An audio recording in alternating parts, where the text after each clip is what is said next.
আইপিএলে আবারও আগুন লাগিয়ে দিল কেকেআর। গুজরাট টাইটান্সকে 29 রানে হারিয়ে প্লে অফের স্বপ্ন এখন লোডিং। শুরুতেই ফিনালেন এমন ব্যাটিং শুরু করলেন মনেই হচ্ছিল ভিডিও গেম খেলতেছেন।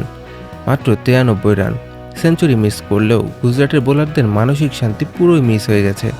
এরপর অঙ্গকৃষ্ণ রঘুবংশী, ভাই এই ছেলেটা ব্যাট না রকেট চালায়, 82 রানে অপরিচিত থেকে গুজরাটের বোলারদের বলেন ধন্যবাদ, আবার আসবেন। 247 রানের পাহাড় দেখে গুজরাট হাল ছাড়েনি। শুভমান গিল 85 রান করে এমন খেলেন কেকেআরের ফ্যানদের হার্টবিট একদম 5G স্পিডে চলে গেছিল।